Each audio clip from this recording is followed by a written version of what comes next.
And so there's just a little bit of kind of geek data that you can hover over here. And so as you're using the system and you want to validate, did we select the right use case? Did we process this particular prompt with that use case? You can hover over this button here and get just a little bit more insight into how we've processed this. Now I'm going to continue on this. I'm going to copy this, and now I'm going to switch context back over to the other browser window.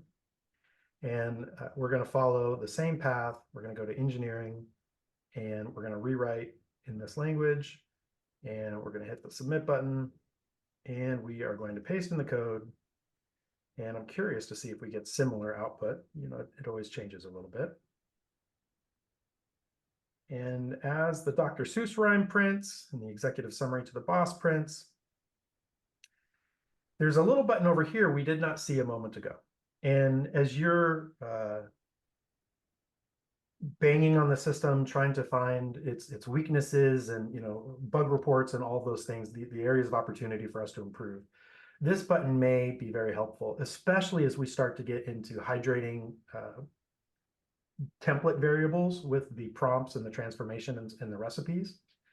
And so this button is not currently available to our customers, and I don't have plans to make it available to our customers. But for us internally, investigating bug reports or other things, this button may be very helpful. And so I'm going to go ahead and click on that button, and you can see an alert popped up to let me know that it's copied to the clipboard. And so what did it copy? As we paste this into the browser, now we can see a bunch of information. Again, it's geeky, and I have had a request to make this maybe a little bit more approachable by printing in Markdown, but we haven't gotten there yet. But this is exactly what we've sent to the LLM for this message in the conversation. And so for every message, that button will be different, and the content we're sending to the LLM is different for every message. And so what is actually being sent to the LLM? We're sending an array or a list of messages. In this case, we're sending kind of the objective in that the user needs to rewrite code in a different language. We're sending, which is the first prompt that we started off with.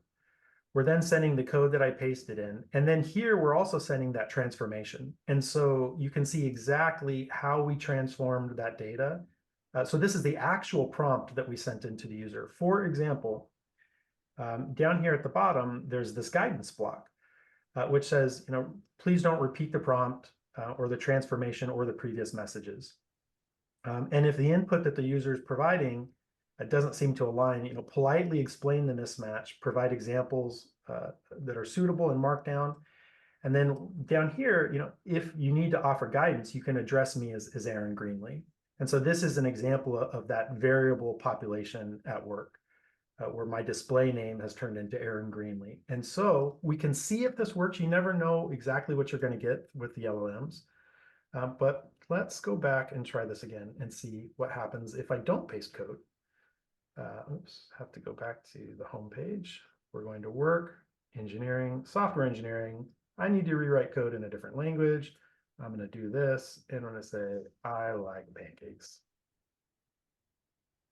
And so as we look back into that, the geeky data here, when we enter code, we are transforming it as you might expect, including the Dr. Seuss rhyme or the executive summary. But when I typed in I like tacos, the guidance kicked in here because that doesn't really align with the mission that I need to rewrite code. Mm-hmm. And so we do see that the LLM is respecting that guidance, and it's saying, hey, it doesn't look like your input contains any code. You might want to provide some suitable input. And then lastly, you can see that it did address me by name, and it says, hey, Aaron, if you need further assistance, please let me know. And so that's a good example of how much we can accomplish in these prompt transformations, where we're kind of error self-correcting, that if the user doesn't put anything in that seems to align at all with that, we could even have examples in our prompt transformation that says, provide this example if it doesn't look like the input aligns, et cetera. And so there's an awful lot that we've just covered in this system, from creating a thread to transforming that thread to doing some error correction on that thread. and then in the populating of variables, in this case, my display name.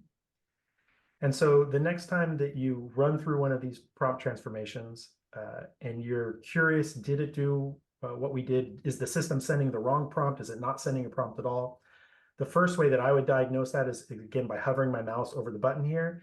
And you can see the prompt transformation down in that tooltip, which is an indicator that at least we've gone down the code path to apply those transformations.